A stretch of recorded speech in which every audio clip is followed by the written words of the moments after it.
Hello everyone, कैसे हैं आप सब लोग। आशा करती हूँ आप सब बहुत अच्छे होंगे। दोस्तों, रोज़ की तरह फिर से लेकर आ चुकी हूँ घर और किचन से जुड़े कुछ ऐसे टिप्स और हैक्स जो उम्मीद करती हूँ आपके कभी ना कभी लाइफ में ज़रूर काम आएंगे। तो वीडियो को एंड तक ज़रूर देखिएगा। पसंद आता है तो अपने फैमिली और दोस्तों में ज़रूर शेयर करिएगा। तो चलिए शुरू करते हैं आज का ये वीडियो। आज की जो सबसे पहली टिप है इस तरीके के पैकेट्स को लेकर है। ऑयल के जो होते हैं ना, जब हम ऑयल को कंटेनर में फिल करते हैं तो क्या करते हैं, उसका पूरा ऑयल जो है वो निकलने के लिए इस तरीके से कंटेनर के ऊपर हम उल्टा करके रख देते हैं, जिससे जो भी ऑयल है उसके अंदर का वो पूरा कंटेनर में आ जाए। तो क्या होता है ना कि इस तरीके के जो डिब्बे होते हैं, कंटेनर्स होते हैं जिनमें इस तरीके के नोज़ल वाले लिड्स होते हैं, तो ये हमारे बहुत ज़्यादा हेल्पफुल होते हैं, बहुत ही हमें हेल्प करते हैं। लेकिन क्या होता है, इस तरीके के जो नोज़ल वाले होते हैं ना, इसमें हम ऑयल अगर बनाते वक्त, खाना कुकिंग करते वक्त हम जब कढ़ाई में डालते हैं, लेकिन आप फिर भी देखते होंगे थोड़ा बहुत ऑयल जो है वो साइड से होके वो नीचे आता है। और जहाँ पर भी हम अपने ऑयल्स के कंटेनर्स रखते हैं ना, वो पूरा सरफेस जो है वो पूरा ऑयल से लग जाता है, जिसके बाद हमारी काफ़ी ज़्यादा मेहनत भी बढ़ जाती है, इसको साफ़ करना पड़ता है। तो उसके लिए छोटी सी टिप आप लीजिए यहाँ पर एक टिश्यू पेपर, और इस तरीके से उसको कुछ फोल्ड करने के बाद ये जो ऑयल के कंटेनर्स के जो नोज़ल होते हैं ना, जहाँ से ऑयल आता है, बस यहाँ पर इस तरीके से थोड़ा सा रैप कर दीजिए टाइटली। उसके बाद एक रबर बैंड आप लीजिए, उसको अच्छे से उसको लगाकर फिक्स कर लीजिए ताकि वो निकले नहीं। उसके बाद आप जब भी ये जो कंटेनर्स है ना ऑयल के, आप इनको यूज़ करिएगा, तो जो भी थोड़ा बहुत एक्स्ट्रा जो ऑयल होता है ना, वो नीचे आने के बदले ये इसी टिश्यू पेपर में एब्जॉर्ब हो जाएगा। तो सेम इसी तरीके से मैंने दूसरे कंटेनर में भी बना के रखा हुआ है, जिसमें मैं काफ़ी ज़्यादा यूज़ करती हूँ और मुझे काफ़ी ज़्यादा हेल्प होता है। बिल्कुल भी जो है ना सरफेस गंदा नहीं होता है, ये जो ऑयल हल्का फुल्का जो निकलता है। तो ये छोटी सी टिप है, उम्मीद करती हूँ आपको ज़रूर काम आएगा। चलिए देखते हैं नेक्स्ट टिप। तो यहाँ पर जो मैंने पैकेट कट करके रखा था कंटेनर के ऊपर, तो उसमें से सारा ऑयल जो है वो कंटेनर में आ गया है, लेकिन फिर भी क्या होता है ना, इसमें बहुत सारा ऑयल जो है वो बचा रह जाता है। तो इसको हम लोग वेस्ट क्यों करें, इसका भी हम लोग क्यों ना यूज़ कर लें। हम सबके घर में डेली रोटियां बनती हैं, और कभी कभार होता है कि थोड़ा सा आटा जो है वो लेफ़्ट ओवर हो जाता है, बच जाता है, तो हम उसको क्या करते हैं, सीधे किसी भी बर्तन में लेकर हम फ्रिज में रख देते हैं। तो इसके ऊपर ऊपर ना कभी कभी पपड़ी भी जम जाती है, तो इसके ऊपर हम ऑयल लगा देते हैं तो पपड़ी नहीं जमती है। लेकिन ये जो पैकेट्स होते हैं ना, जो इसके अंदर इतना सारा जो ऑयल बचा रह जाता है, तो ये जो ऑयल के पैकेट्स होते हैं इनके अंदर हम इनको रख कर अगर फ्रिज में रखते हैं ना, तो हमारे डबल काम हो जाते हैं। एक तो हमारा जो पैकेट के अंदर जो ऑयल है ना वो सारा यूज़ में आ जाता है, आटे में उसका लग जाता है लेयर, जिससे आटा तो बहुत ही ज़्यादा सॉफ्ट हो जाता है, बिल्कुल भी वो कड़ा भी नहीं होता है, और इससे जो बनी रोटियां होती हैं ना वो भी बहुत ज़्यादा सॉफ्ट होती हैं। तो यहाँ पर आपको निकाल के दिखा रही हूँ, जितना भी अंदर ऑयल था ना वो सारा ये आटा एब्जॉर्ब कर लिया है। इस तरीके से अगर हम छोटी छोटी बातों का अगर ध्यान देते हैं ना, तो हमारे डेली के जो वर्क होते हैं ना, काम होते हैं, बहुत ज़्यादा आसान हो जाते हैं।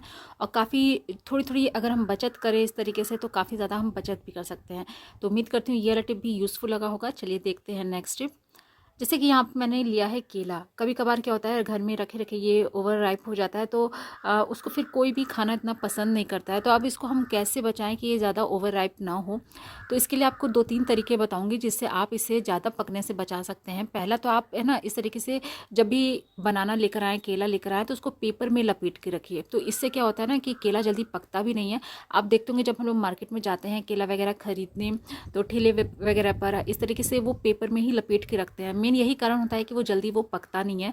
और दूसरा तरीका यह है कि आप इसको हैंग करके रखें। इस तरीके की कोई भी डोरी ले लीजिए, रस्सी ले लीजिए, और केला में इस तरीके से लगाकर आप इसको कहीं पर भी अगर हैंग करेंगे ना, तो ये जल्दी पकता नहीं है। तो आपने ऐसे भी देखा होगा कि हाँ, सब जगह जब मार्केट में केला जो होता है ना, पूरा जो उसका गुच्छा जो होता है उसको इसी तरीके से लटका के रखा जाता है। तीसरा तरीका यह है कि ये जो जड़ वाला पार्ट होता है ना, जहाँ से सारे केले ज्वाइंट रहते हैं, तो ये वाला हिस्सा अगर आप फॉइल पेपर से इस तरीके से रैप कर देंगे ना, तो बिल्कुल भी जो है ये हवा के कांटेक्ट में इतना ज़्यादा नहीं रहेगा, जिससे जो हम यानी ये जो केले हैं ना ओवर राइप होने से बच सकते हैं। तो ये दो तीन तरीके हैं जिनसे आप केले को ज़्यादा पकने से बचा सकते हैं। तो उम्मीद करती हूँ ये वाला टिप भी यूज़फुल लगा होगा। चलिए देख लेते हैं नेक्स्ट टिप। तो यहाँ पर मैंने लिया है कुछ एक्सपायरी दवाई और कुछ दवाई के खाली पैकेट्स। अब इनका हम कैसे गैस अपने बचाने के लिए यूज़ कर सकते हैं वो भी आगे वीडियो में बताऊँगी। तो आप यहाँ पर इस तरीके से कुछ अगर आपके एक्सपायरी मेडिसिन घर में पड़े हुए तो उनको फेंकने के बजाय आप इस तरीके से भी यूज़ कर सकते हैं। तो इनका हम कैसे गैस पर यूज़ करेंगे, चलिए देखते हैं। अक्सर होता है ना कि जब हम नया सिलेंडर कनेक्ट करते हैं तो हम भूल जाते हैं कि हमने किस डेट को उसको कनेक्ट किया है। तो ये जो एक्सपायरी मेडिसिन होती है ना, इसका यूज़ आप कर सकते हैं अपने याद रखने के लिए कि आपने सिलेंडर को कब नया कनेक्शन ज्वाइन किया है पाइप में। तो इस तरीके से आप जो पुराना एक्सपायरी जो मेडिसिन है ना, उसको आप सिलेंडर पर इस तरीके से लिख दीजिए जिस दिन आपने इसको कनेक्ट किया है। तो इस तरीके से, जैसे मैंने यहाँ पर 19 मार्च ये इस तरीके से लिख दिया है, तो ये आपको याद रहेगा कि आपने किस तारीख को सिलेंडर को कनेक्ट किया है और अपना उस हिसाब से आप नेक्स्ट जो सिलेंडर है वो ला सकते हैं, उसको यूज़ कर सकते हैं। तो इस तरीके से हम जो हमारी खाली पुरानी जो मेडिसिन होती है ना, उनका यूज़ कर सकते हैं, एक्सपायरी मेडिसिन का। अब साथ ही साथ यहाँ पर देख लेते हैं जो ये खाली दवाई के पैकेट्स होते हैं, इनका हम कैसे यूज़ कर सकते हैं। जो हमारा गैस स्टोव होता है, तो आप देखते होंगे ये जो एरिया होते हैं ना, ये सब बहुत ज़्यादा गंदे हो जाते हैं। हम जितना भी अच्छे से साफ़ कर ले, स्क्रबर, आयरन स्क्रबर से भी साफ़ कर लेते हैं, लेकिन ये जो कोने वाले जो हिस्से होते हैं ना, ये अच्छे से साफ़ नहीं होते हैं। तो ये जो खाली मेडिसिन के जो पत्ते होते हैं ना, ये बहुत ही अच्छे से इन सारी जगहों को क्लीन कर देते हैं। तो यहाँ पर आप देख सकते हैं मैं साफ़ कर रही हूँ। ये जो छोटी छोटी एकदम किनारे किनारे पतली सी जो जगह होती है ना, यहाँ पर बहुत सारा ऐसा फूड पार्टिकल्स बैठ जाता है। जैसे हम जब रोटियाँ बनाते हैं तो उसका सूखा आटा जो होता है वो उड़ के चला जाता है। तो ये बहुत ज़्यादा गंदा हो जाता है अगर हम इसको सही से क्लीन ना करें। और स्क्रबर से जब हम साफ़ करते हैं तो ये ऊपर ऊपर साफ़ हो जाता है, लेकिन ये जो पतले पतले जगह होती है ना, ये अच्छे से क्लीन नहीं होती हैं। तो ये जो दवाई के खाली रैपर्स होते हैं ना, इनको हम यूज़ कर सकते हैं इन सारी जगहों को साफ़ करने के लिए। तो इस तरीके से आप पुरानी मेडिसिन और खाली पत्तों का यूज़ कर सकते हैं अपने गैस चूल्हे पर। साथ ही साथ अब हम देखते हैं कि हम अपने गैस की बचत कैसे कर सकते हैं। अक्सर होता है ना कि हम खाना बनाते हैं, जैसे रोटियां वगैरह हम बनाते हैं, तो उस टाइम हमारा जो तवा होता है ना, बहुत ज़्यादा गर्म होता है। तो हम इसको ऐसे ही रख देते हैं, पर उनका भी अगर हम सही से इस्तेमाल करें तो हम काफ़ी ज़्यादा अपनी जो है गैस की बचत कर सकते हैं।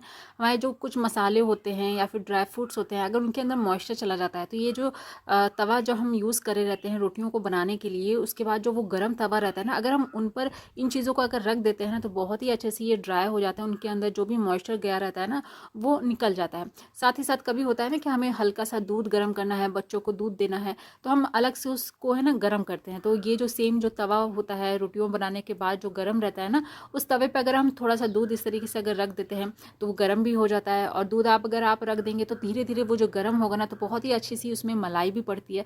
तो इस तरीके से हम अपने गैस की बचत भी कर सकते हैं। तो उम्मीद करती हूँ ये वाला टिप भी आपको ज़रूर यूज़फुल लगा होगा। चलिए देखते हैं नेक्स्ट टिप। जब भी हम कोई न्यू शॉपिंग करते हैं, कपड़े वगैरह खरीदते हैं, तो आप देखते होंगे उसमें टैग लगे रहते हैं। तो इन टैग्स का क्या आप यूज़ करते हैं? अगर नहीं करते हैं तो आज एक बहुत ही अच्छा सा आपको इसका यूज़ बताने वाली हूँ, जिसके बाद आप इसको कभी भी फेंकेंगे नहीं। बहुत ही ईज़िली से ये निकल जाता है। आप पहले तो आप इसको निकाल लीजिए।